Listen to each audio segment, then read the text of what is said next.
கல்யாண வாழ்க்கையில எந்த சந்தோஷமும் இல்ல. என்னோட ஆபீஸ்ல நான் வேற ஒருத்தரை லவ் பண்றேன். எனக்கு உடனே டிவோர்ஸ் வேணும். இனிமே உன் கூட உன் பொண்டாட்டியா என்னால வாழ முடியாது அப்படின்னு இவனோட பொண்டாட்டி இவன் கிட்ட அப்படியே டைரக்டா சொல்றா. இவன் பேரு கேல், பொண்டாட்டி பேரு எமிலி. என்னடா இது, வேற ஒருத்தனை பொண்டாட்டி லவ் பண்றேன் அப்படின்னு இவ்வளவு ஓப்பனா சொல்றாளே அப்படின்னு இவன் அப்படியே மிரண்டு போறான். இவன் எப்பவுமே வேலைன்னு ரொம்ப பிஸியா இருந்ததால பொண்டாட்டி கூட டைம் ஸ்பெண்ட் பண்றதுக்கு இவனால முடியவே இல்லை. அவரு இல்லாம என்னால வாழ முடியாது. சீக்கிரமாவே நீ என்னோட வாழ்க்கை விட்டு போ அப்படின்னு பொண்டாட்டி சொன்னதையே திரும்ப திரும்ப சொல்லிட்டே இருக்கிறா. சரி, ஓகே, டிவோர்ஸ் கொடுக்கறேன் அப்படின்னு புருஷனும் ஒத்துக்கிறான். அதை அப்படியே கட் பண்ணிட்டு வேற ஒரு பொண்ணை காமிக்கிறாங்க. இந்த பொண்ணு பேரு ஹானா. இவ பார்ல உட்காந்து குடிச்சிட்டு இருக்கும் போது இவளை இவ்வளவு நேரமா பார்த்துட்டு இருந்த ஒருத்தன் இவ கிட்ட வந்து பேசுறான். இவன் பேரு ஜேக்கப். இந்த பொண்ணு கிட்ட நைஸா பேசி அவளை எப்படியாவது அவனோட வீட்டுக்கு கொண்டு போறதுக்காக ரொம்ப ட்ரை பண்ணி பாக்குறான். எனக்கு இன்னைக்கு மூடு இல்ல, இன்னொரு நாளைக்கு பார்க்கலாம் அப்படின்னு சொல்லிட்டு அந்த பொண்ணு அங்கிருந்து எழுந்து போறா. பொண்டாட்டி டிவோர்ஸ் கேட்ட சோகத்துல கேலு பாருக்கு வந்து உட்காந்து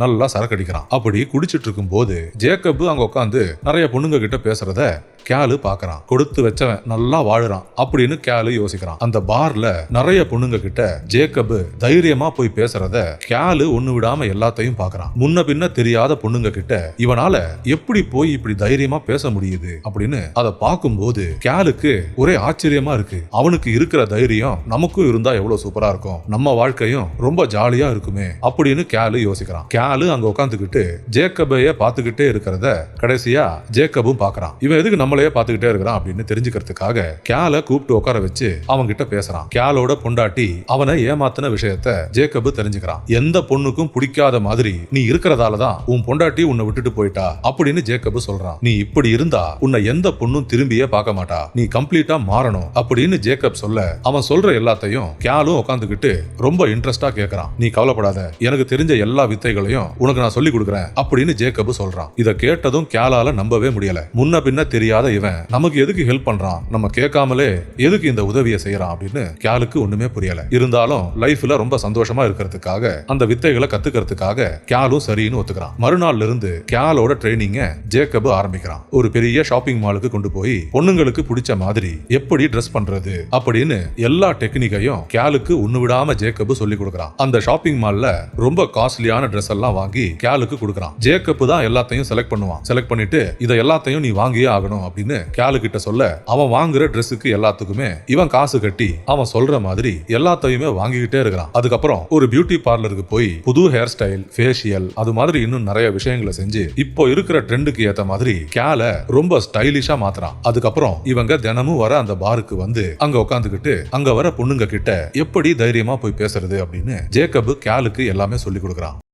அதுக்கப்புறம் அந்த பார்ல உட்காந்துக்கிட்டு கேலோட ட்ரைனிங்க ஜேக்கப் ஆரம்பிச்சு வைக்கிறான். இந்த மாதிரி விஷயங்கள்ல கேலுக்கு எந்த எக்ஸ்பீரியன்ஸும் இல்ல அப்படின்னு ஜேக்கப் புரிஞ்சுக்கிறான். அவன் பொண்டாட்டிய தவிர எந்த பொண்ணு கிட்டையும் கேலு இது வரைக்கும் போய் பேசினதே இல்ல அப்படின்னு ஜேக்கப் புரிஞ்சுக்கிறான். அங்க வந்திருக்கிற பொண்ணுங்க கிட்ட எப்படி தைரியமா போய் பேசுறது அப்படின்னு ஜேக்கப் அப்படியே பேசி காமிக்கிறான். அதை எல்லாத்தையும் கேலும் ஒண்ணு விடாம பார்த்து தெரிஞ்சுக்கிறான். கொஞ்ச நேரத்துக்கு அப்புறம் இப்போ நீ பிராக்டிஸ் பண்ணு அப்படின்னு கேலு கிட்ட சொல்றான். இவ்வளவு நேரம் கத்துக்கிட்ட டெக்னிக் எல்லாத்தையும் கேலு அப்படியே மெதுவா பிராக்டிஸ் பண்ணி பார்க்கறான். அப்படி இவங்க ரெண்டு பேரும் தினமும் இந்த பாருக்கு வந்து கேலோட ட்ரைனிங்க அடுத்த கட்டத்துக்கு கொண்டு போறாங்க. அதை அப்படியே கட் பண்ணிட்டு எமிலியோட லவ்வரை காமிக்கிறாங்க. அதாவது கேலோட பொண்டாட்டி எமிலியும் அவளோட லவ்வரும் ஒரே ஆபீஸ்ல வேலை செய்யறாங்க. இப்போ கேலு வீட்டுல இல்லாததால இவன் நல்லா என்ஜாய் பண்றான். அதை அப்படியே கட் பண்ணிட்டு கேல காமிக்கிறாங்க. ஜேக்கப் சொல்லி கொடுக்கிற எல்லாத்தையும் கத்துக்கிட்டு ஒரு புது மனுஷனா மாறுறான். அப்படி ஒரு நாள் பார்ல உட்கார்ந்துட்டு இருக்கும் போது ஒரு பொம்பளைய பாக்குறாங்க. கேலு தைரியமா போய் அந்த பொம்பளை கிட்ட பேசுறான். இவ்வளவு நாள் ஜேக்கப் கிட்ட கத்துக்கிட்ட எல்லாத்தையும் பயன்படுத்தி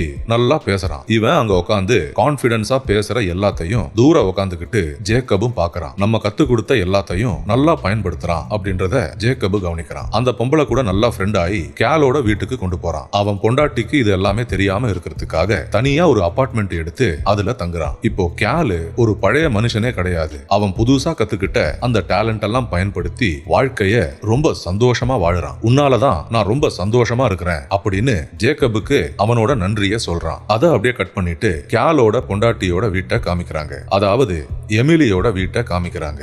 எமிலியும் அவளோட லவ்வரும் அவங்க வீட்டுல தங்கிக்கிட்டு ரொம்ப சந்தோஷமா இருக்காங்க. அவங்க வீட்டுல அப்படி என்ன நடக்குது அப்படின்னு பாக்குறதுக்காக செவுரை எகிரி குதிச்சு கேல் எமிலியோட வீட்டுக்கு வரான். ராத்திரி நேரத்துல எந்த சத்தமும் போடாம வீட்டோட தோட்டத்துல நின்னுகிட்டு உள்ள நடக்கிறத கேலு பாக்குறான். கொஞ்ச நாளைக்கு அப்புறம் பசங்களோட பேரண்ட்ஸ் மீட்டிங்காக ரெண்டு பேரும் ஸ்கூலுக்கு வராங்க. ரொம்ப நாளைக்கு அப்புறம் கேலு எமிலிய இப்பதான் நேர்ல பாக்குறான். உன்னோட வாழ்க்கை எப்படி போகுது, நீ வீட்டுல தனியா தான் இருக்கியா அப்படின்னு கேலு கேக்குறான். ஆமா, நான் வீட்டுல தனியா தான் இருக்கேன், என் கூட யாருமே இல்ல அப்படின்னு எமிலியும் நல்லா பொய்ய சொல்றா. என்னடா வீட்டுல யாருமே இல்ல அப்படின்னு இவ இப்படி பொய்ய சொல்றாளே அப்படின்னு கேலு யோசிக்கிறான். சரி விடு, நம்மளும் நம்ம வாழ்க்கையை என்ஜாய் பண்ற மாதிரி அவளும் என்ஜாய் பண்றா, அவ்வளவுதான் அப்படின்னு ரொம்ப கூலா எடுத்துக்கிறான். அதுக்கப்புறம் இவங்க பசங்களோட டீச்சர் வந்து இவங்க ரெண்டு பேரையும் உள்ள கூப்பிடுறாங்க. இந்த டீச்சரை பார்த்ததும் கேலு அப்படியே மிரண்டு போறான். ஏன்னா கொஞ்ச நாளுக்கு முன்னாடி இந்த பொம்பளைய தான் இவன் பார்ல பார்த்தான். இவங்க கூட உட்காந்துதான் இவன் பேசினான். அதே பொம்பளை அவங்க பசங்களோட டீச்சரா இருப்பாங்கன்னு இவன் கனவுல கூட எதிர்பார்க்கல. இந்த டீச்சரும் கேல பார்த்த உடனே அவங்களும் அப்படியே மிரண்டு போறாங்க. அந்த டீச்சரு கொஞ்சம் வித்தியாசமா பேசினதால இவங்க ரெண்டு பேருக்கும் ஏற்கனவே ஒரு தொடர்பு இருக்கும் அப்படின்னு கேலோட பொண்டாட்டி புரிஞ்சுக்கிறா. அந்த டீச்சரு இன்டைரக்டா இன்னும் நிறைய விஷயம் அப்படியே கேலோட பொண்டாட்டி முன்னாடியே பேச அவங்களுக்கு இடையில என்னெல்லாம் நடந்திருக்கும் அப்படின்னு கேலோட பொண்டாட்டிக்கு எல்லாமே ரொம்ப கிளியரா புரியுது. நீ முன்ன இருந்த மாதிரியே இல்ல, நீ நிறைய மாறிட்ட. நான் இல்லாத டைம்ல நீ தனியா இருப்பன்னு நான் யோசிச்சேன். ஆனா உன்னோட வாழ்க்கைய நீ ரொம்ப நல்லா என்ஜாய் பண்ற, அப்படியே என்ஜாய் பண்ணு, இதோட என் முகத்திலேயே முழிக்காத அப்படின்னு கோவப்பட்டுக்கிட்டு கேலோட பொண்டாட்டி அங்கிருந்து போறா. அதை அப்படியே கட் பண்ணிட்டு படத்தோட செகண்ட் ஹீரோயினான ஹானாவை காமிக்கிறாங்க. ஜேக்கப் இருக்கிற பாருக்கு இவ உள்ள வந்து ஜேக்கப் கிட்ட பேசுறா. இவ இங்க எதுக்கு வந்திருக்கிறா அப்படின்னு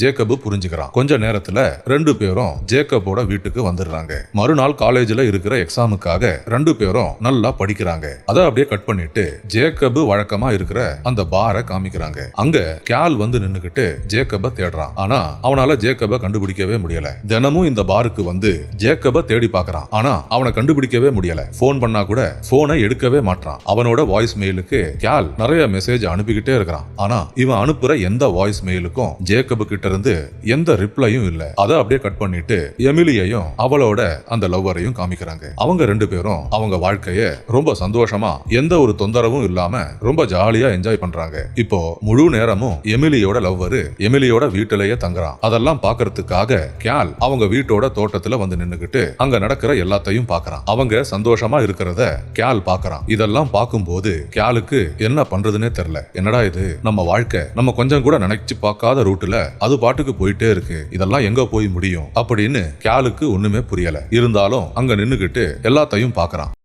அதுக்கப்புறம் ஜேக்கப் கேலுக்கு போன் பண்ணி பேசுறான். இவ்வளவு நாள் நான் கொஞ்சம் பிஸியா இருந்தேன், அதனாலதான் உனக்கு போன் பண்ண முடியல அப்படின்னு ஜேக்கப் சொல்றான். நான் ஒரு பொண்ணை பார்த்தேன், அவளை சீரியஸா லவ் பண்றேன் அப்படின்னு ஹானாவை பத்தி ஜேக்கப் சொல்றான். அவன் சொல்ற எல்லாத்தையும் கேலும் கேக்குறான். தினமும் வாழ்க்கைய அந்த மாதிரி என்ஜாய் பண்றவன் இப்ப எப்படி திடீர்னு சீரியஸா லவ் பண்றான் அப்படின்னு கேலுக்கு ஒண்ணுமே புரியல. அதுக்கப்புறம் தான் நமக்கு காமிக்கிறாங்க டேவிட் லவ் பண்ற அந்த ஹானா கேலோட பெரிய பொண்ணு. அதாவது கேல் தான் ஹானாவோட அப்பா. இவ வெளியூர்ல காலேஜ்ல படிக்கிறதால படத்துல இது வரைக்கும் கேலோட குடும்பத்துல ஹானாவை காமிச்சிருக்கவே மாட்டாங்க. கேலுக்கு இப்படி ஒரு பொண்ணு இருக்கு அப்படின்றத படத்துல இப்பதான் காமிப்பாங்க. ஜேக்கப் லவ் பண்ற பொண்ணு அவனோட பொண்ணு தான், அதாவது கேலோட பொண்ணு தான் அப்படின்னு தெரிஞ்சுக்கிட்டதும் கேலு அப்படியே மிரண்டு போறான். வாழ்க்கைய கண்ணா பின்னான்னு என்ஜாய் பண்ற இந்த ஜேக்கப் கண்டிப்பா என் பொண்ணோட பாய் ஃப்ரெண்டா இருக்கவே கூடாது அப்படின்னு கேல் ரொம்ப பிடிவாதமா இருக்கிறான். இந்த பாரு ஹானா, நீ யார வேணாலும் லவ் பண்ணு, இவனை மட்டும் லவ் பண்ணாத, இவன் வந்து ரொம்ப மோசமானவன், இவனை பத்தி உங்களுக்கு யாருக்குமே எதுவுமே தெரியாது, எனக்கு இவனை பத்தி ரொம்ப நல்லா தெரியும், நீ என்ன பண்ணாலும் தயவு செஞ்சு இவனை மட்டும் நம்பவே நம்பாத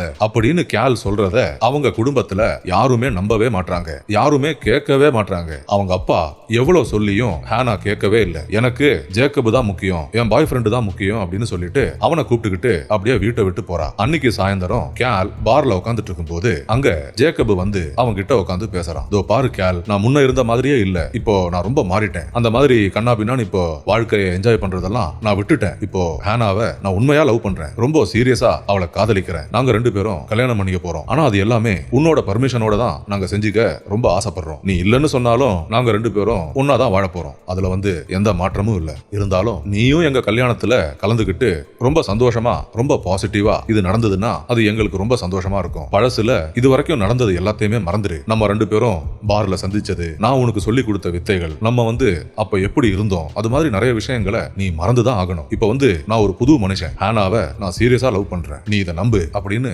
ஜேக்கப் கேலு கிட்ட மனசு விட்டு பேசுறான். அவன் இவ்வளவு நேரம் பேசுனதுல ஒரு உண்மை இருக்கு. அவன் உண்மையதான் பேசுறான். இவன் முன்ன இருந்த மாதிரி இல்ல, நிறைய மாறிட்டான் அப்படின்ற அந்த உண்மையை கேல் புரிஞ்சுக்கிறான். அதனால அவங்க 2 பேரும் கல்யாணம் பண்ணிக்கிறதுக்காக கேல் சம்மதிக்கிறான். மறுநாள் அவங்க எல்லாருமே கேலோட பையனோட ஸ்கூல் ஆனுவல் ஃபங்க்ஷன்ல எல்லாருமே சந்திக்கிறாங்க. நீங்க 2 பேரும் கல்யாணம் பண்ணிக்கிட்டு சந்தோஷமா இருங்க அப்படின்னு கேல் அவங்க கிட்ட சொல்றான். இத கேட்டு ஹேனாவும் ஜேக்கப்பும் ரொம்ப சந்தோஷமா இருக்காங்க. இந்த ஃபங்க்ஷன்ல எல்லாருமே சந்தோஷமா இருக்கிறதால இதுக்கு முன்னாடி வரைக்கும் அவன் பொண்டாட்டி பண்ண எல்லா தப்பையும் மன்னிச்சு அவங்க 2 பேரும் திரும்பவும் சந்தோஷமான புருஷன் பொண்டாட்டியா வாழ ஆரம்பிக்கிறாங்க. பொண்டாட்டி அவனுக்கு பண்ண துரோகத்தை எல்லாத்தையும் ஒரே நிமிஷத்துல அப்படியே மறந்துடுறான். மறந்துட்டு அப்படியே மன்னிச்சிடுறான். அப்படி அவங்க எல்லாருமே சந்தோஷமா இருக்கிறத காமிச்சுக்கிட்டு இந்த படத்தை அப்படியே முடிச்சுக்கிறாங்க. நண்பர்களே, இந்த வீடியோ பார்த்ததற்கு ரொம்ப நன்றி. தயவு செய்து என்னோட சேனலை சப்ஸ்கிரைப் செஞ்சு என்ன சப்போர்ட் பண்ணுங்க. மறக்காம பெல் பட்டனை ஆன் பண்ணி வைங்க. அப்பதான் நான் போடுற எல்லா வீடியோஸும் உங்களுக்கு கிடைக்கும். இந்த வீடியோவை பத்தின உங்களோட கருத்துக்களை மறக்காம கமெண்ட்ஸ்ல சொல்லுங்க. அடுத்த வீடியோவில் விரைவில் சந்திப்போம். நன்றி, வணக்கம்.